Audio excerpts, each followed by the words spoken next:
And let's talk about what's your three favorite stocks right now. Let's talk about pertinent information that could help people that might be struggling with their portfolios right now, or they're looking for the next gem. Because we're always trying to create a bigger watch list, and let's just call it what it is. We're all cheating off of each other's minds, right? We're all utilizing people's brain power. Dallas and I text on a regular basis. Garcia and I, Bill White, we all text on a regular basis. I don't have Ben's number yet. I'll give it to you on X so that we can communicate on a regular basis. And dude, the whole purpose is to cheat off of each other. This is an open book exam. It's the most beautiful thing in the world. Dude, I'd have had a 4.0 at UT if I could have cheated and gotten away with it. You know what I mean? But, the dean would have been like, hey, your ass is out of here, because that's frowned upon. You're not able to do that in school. But in investing, if you formulate a network the way that we're doing here in this community, you're essentially able to piggyback off of each other's brain power. So what are your three favorite stocks to wheel right now? What strike prices have been working for you? What windows as far as time frames for expiration dates? What's your sweet spot, if you will? Let's go with you, Bill. What are your top three right now that it's like, for me, it's like it's easy when you narrow down the stock market to those 3 to 5 stocks, because you stop looking at all the noise and you're just making money. So what's your three go-to moves right now? I'll give commentary on 3, but I'll give you 4 stocks. So one, I know I'm going to take from Garcia, but it's obviously Palantir. That's my highest conviction stock. As far as price targets, I mean, recently I've sold puts at 20, selling calls around 22, pretty conservative on the short term time horizons. But I'm using Palantir as one of my backstop trades. So I have 2 different trades out there. I have the January 2025 at $22, and I have the January 2026 at $25. And depending on when you put on the trade, you get paid, goobles of money for it. So right. Those are, I guess, just general price targets. Another one that I like, and you're very familiar with, but it's just because it's kind of going sideways. So back up the train a little bit, Bill, because I think you might have confused some people. You said that you're utilizing Palantir as a backstop trade. So you're utilizing. So what you're saying is you're selling a cash secured put in the distance, because backstop trade is terminology that's only for this channel. Like it's not universal language, right? Like I use that terminology a lot. Call it the backstop trade because I played baseball growing up. So you essentially sold the cash secured put in the distance, and it's an oversized trade, and you're doing it at a strike price that you don't even have to look at it because you want the shares, and they typically paid you about 20, 30, 40% annualized for doing so anyway. And then you grab all of that premium, and then you're doing short dated stuff with that premium. So you're compounding your ROI that way. Correct. Because people always ask me, how do you get 20, 30% a year? That's the cheat code. Like, guys, we're going to give you the gold here. This is the pay-per-view shit for free. If you take a big chunk of money and you take your highest conviction play and you sell a leap in the distance, and you take all of that premium and you sell short dated leaps, you're going to look up at the end of the year and be like, holy shit, I crushed the market. And you're stress-free because you're sitting on a trade that you don't even have to monitor. You're doing the Ben Pearl approach. You don't even have to monitor this shit. Like, it's either going to expire in the money or it's going to expire out of the money. It's SWAN. You're sleeping well at night, stealing from Mr. Premium of the option, because that's an acronym that he taught me. Yep. So what is your strike price on Palantir for your backstop trade? So I have 2 different strike price, but just because I have numbers fresh in my mind because I was speaking with a friend about it. So I have January 2026 when Palantir dropped down to about, I don't know, just right around, it was almost breaching into the 19s, but it was right around $20. Right. I sold puts at $25. So you did them in the money. I did them in the money. It's essentially a synthetic long. I'm saying by January 2026. I mean, if you're going to give me Palantir shares for $25, great. I collected enough money where my break even would have been close to $17. So they paid you like $17 or $7. a conch or $7 a share Yeah. to enter into that agreement. So you're like, well, that's a pretty decent return on my capital, and you're essentially indirectly participating in capital appreciation without owning those shares. That's hence a synthetic long. Right. Just to use this fancy bullshit terminology that people come up with. So Yeah. just I try to keep shit simple on this channel, guys, because we don't want to confuse people. Because at the end of the day, we're going to sell puts, we're going to sell calls, we're going to collect premium. Some of us are going to roll when necessary. Others are just going to live with the result, and that's okay. So keep it going, Bill. You got Palantir as your go-to move. What else do you got? Yeah, Palantir. I love wheeling Tesla. I love the implied volatility. I believe in the stock long term. It's capital intensive, but I've just become so familiar with the movements. It's great. SoFi.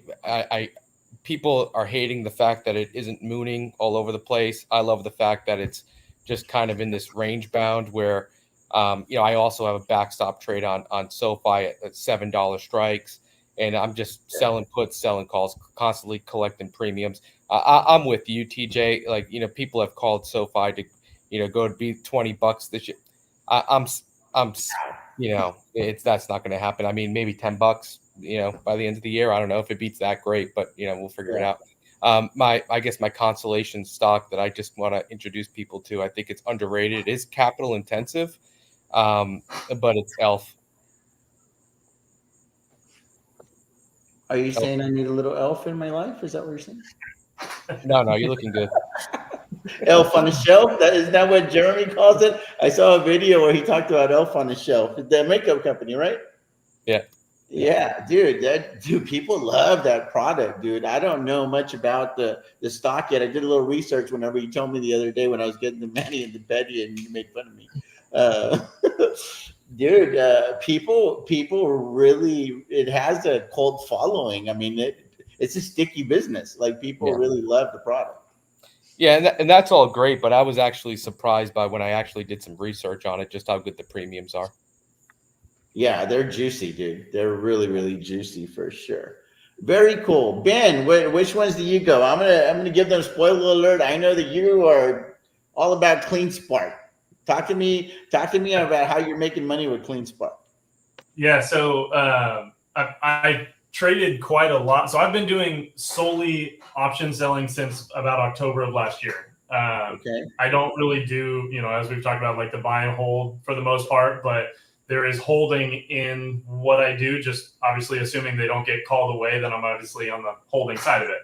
But I used to have a lot of tickers in the arsenal, all of which I had pretty good conviction on, that I knew a good amount about, but there was always that kind of innate fear of like something could slip through the cracks, and I didn't really have enough due diligence on what I was doing. And so I thought, okay, I'm going to dial this back. And so for me, it's Clean Spark, it's TSLL, just to piggyback off of Bill, is I love Tesla. I've got strong conviction, but it is capital intensive. And so I love the fact that TSLL, I get the added leverage with it. The premiums are still juicy, but the shares are obviously cheaper. And so, I can load up on more contracts on TSLL and still benefit from the same volatility and the premium spike that you get with Tesla. And then my, safe trade is also SoFi. So I use that because that's a company that I do have strong conviction in. I like disruptive companies. I like companies that are trying to change the way an industry is done. I think probably as a younger millennial, I think I speak for a lot of others when I say banking is the worst. Like, nobody enjoys going to a bank. Nobody enjoys dealing with a bank. So having the digital aspect to it, I think, is going to be, a big positive in the long run. I'm looking at my chart here, and it's actually kind of surprising. I haven't looked at the deltas of what I trade all that intensely, because a lot of the times, and I put out a post on X, I think it was this last week or the week before, and I got a little bit of flack for it when I said a lot of these trades and these premiums are coming from no technical analysis. Like, I'm basically picking a strike that's, one or two prices off of in the money or at the money. And if it gets called away, it gets called away. If it doesn't, if I see, like this last week, I've seen a couple of 40, 50, 60% swings up or down that I'm going to close those out for quick, easy profits. If it's going to give it to me, I'm going to take it. If I can redeploy those shares or that cash secured put capital multiple times within a week because of the volatility, then I'm going to take advantage of it. But most of the time, I'm usually selling a call or selling a put, and it's on autopilot at that point. If it gets called away, I know I'm going to make X amount of money on the covered calls. If I get assigned, I know immediately I'm going to turn around and start wheeling at, whatever that next strike price is and just start collecting the premium and lowering the cost basis. So on my chart, my average delta is 28, which I actually thought it was a little bit more aggressive. I thought it was going to be closer to like 40, 45. But my average delta is 28.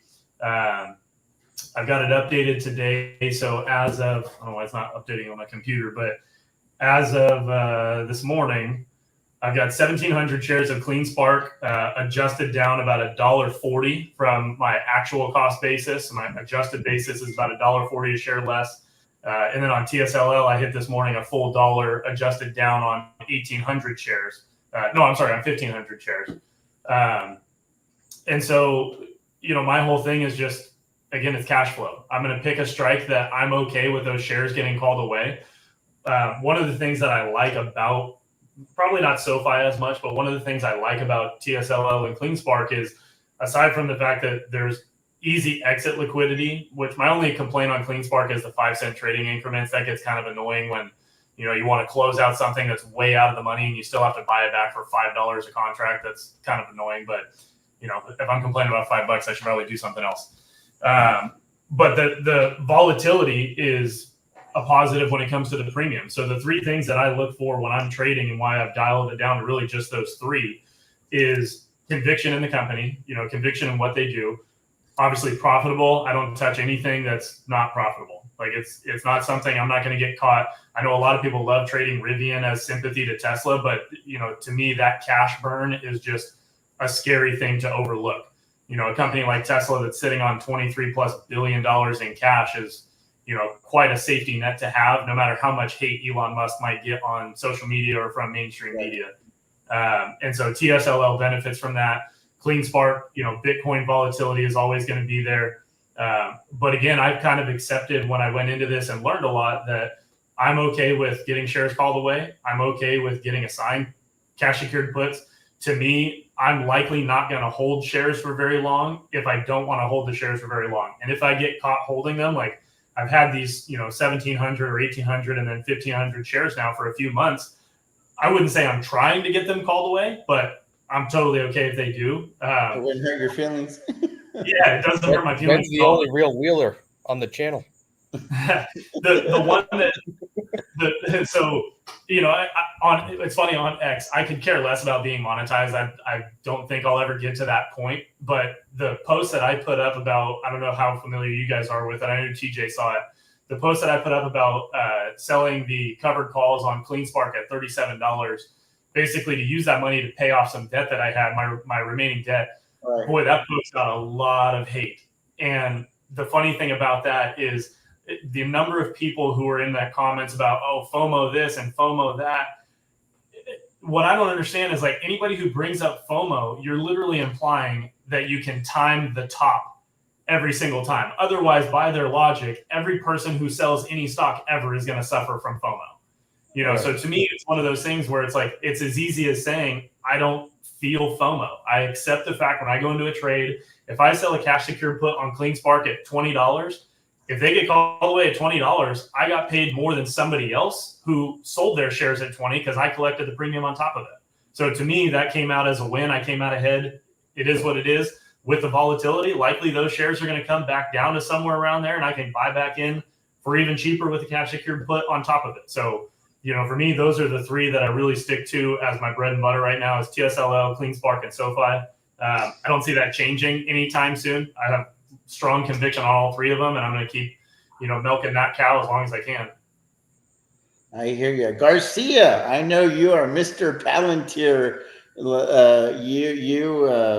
That's your number one stock. Your portfolio is like 95% Palantir. Yeah. But what have you been doing with Palantir? Because you're not just sitting on these shares and you didn't just like buy, hold, and hope Palantir is going to go up. Like, you're working these shares, correct? Yeah. And Basically, kind of like how Dallas had said, where I consider myself kind of like a half wheeler. Me too.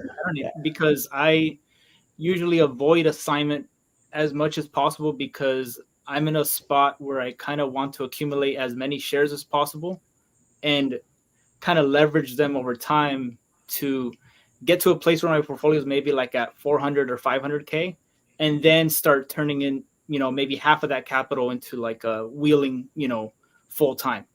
But right now I'm kind of holding those shares on Palantir. I want to hold them for the next, 3, 4, 5 years or however long it takes. But after their Q4 earnings on February 5th, that's when it popped like 30%, 40% in 2 days. It was an insane run. And right. I actually sold one covered call on 100 shares. I think I had like maybe 3,000 shares. And just for science, I kind of said, you know what, I want to simulate what would happen if I did put all those shares on the line at a $22 strike before earnings. And I think I think I set it for like $19 strike, and Palantir was trading at $17, I think, before earnings. And it popped to like $20, $21 or $22. So it blew past the strike. And so I was immediately underwater on those 100 shares. And I kind of had to roll them out in time. I bought them to close. And I kind of took a loss on those 100 shares, but I really wanted to get kind of hands-on training on what is it like managing covered calls that are deep in the money. Because, you can watch videos all you want, but you're never really going to know until you're in it, like how you're going to react, like, am I going to panic and immediately close them because I don't know how to calculate intrinsic or extrinsic value? Like, am I going to... And who taught you how to do that, Garcia? Huh? And where did you learn how to calculate intrinsic and extrinsic value? With you, watching your videos, because it never really clicked. I did watch a bunch of different YouTubers or try to read up on it online, like how it's calculated. But for some reason, through my thick skull, it just I never truly grasped it until you kind of broke it down multiple times, like video after video. You kind of just did it quick and easy. And now I can do it like now it's like second nature to do it. Right. So it pops to, like, for me, the way I kind of see the shares that I'm holding with Palantir is I'm going to wait, kind of like how Dallas said, I'm going to wait for like a really good, 5%, 10% day. I'm going to sell some conservative covered calls, maybe out for 2 weeks. I'm not too far out in time, because if Palantir does keep going up another 5, 10, 20% after that, I want to have that flexibility to be able to roll it once, twice, 3 times if I have to make sure that I stay ahead of those shares.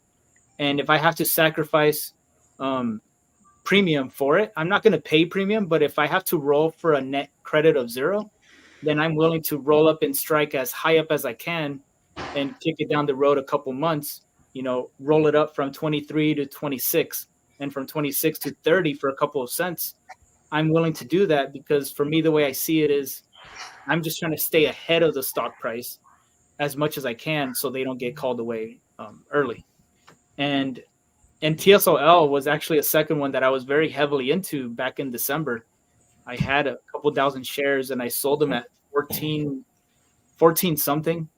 And I didn't really think I was timing it. I was just wanting to exit Tesla and put more into Palantir, and it just ended up being like a good trade. Like when I look back when I sold it, I'm like, holy shit, like it dropped from 14 all the way down to 7, 6 something. Yeah. So to think that I was able to avoid that loss by kind of putting it back into Palantir. But I think what I do want to highlight for people watching is you really want to be careful with kind of what I highlighted earlier is on Marathon, where I was selling cash secured puts on Marathon because I saw the Bitcoin miners going crazy. And I thought, oh shit, okay, this is going to keep going up. Then I might as well take advantage of it. But I personally don't have any real conviction in this because for me, for all I know, the Bitcoin run can end tomorrow, they can do an executive order that Bitcoin is banned or whatever, and things can kind of start reverting or reversing, and I'm not going to know what to do. Like I don't have a Bitcoin CEO that I can look up or Bitcoin earnings or Bitcoin prospects that I can look up. It's really just fueled by belief, And with Palantir, I have that balance sheet that I can look at. I can look at their 10K, their 10Q, and I'm not a, professional analyst, but I'm kind of looking at the revenue, the top line, the bottom line, and I'm seeing, okay, the numbers are going up. The numbers that matter go up, and the numbers that shouldn't be going up are staying flat. Like their cost of revenue is staying flat, but their revenue is going up like crazy. Their number of contracts are going up like crazy. Like their profit operating margin is like 80 something percent, which is ridiculous. So I have that I can hold on to. So even if Palantir for some reason tanks, tanks to 15, tanks to $10, I have that personal conviction that I can just double down, triple down, quadruple down if I have to, as long as the fundamentals are lining up, in my opinion, at least from what I'm understanding. But with Marathon, I didn't have that. Once I saw Marathon dropping, I had a bunch of cash secured puts on Marathon, and they were on margin. So it was on portfolio margin. So if I took assignment on those shares, then I would have had to sell either the Marathon shares, or I would have had to sell my Palantir shares or the TSLL shares. So I was kind of in a position where I just really wanted to get rid of them at all costs. And that was my big lesson. I took a bath on those cash secured puts. So for everyone looking at just the premiums, just be very careful with what it is that you're selling. Like you truly have to be comfortable eventually owning those shares if they get put on you.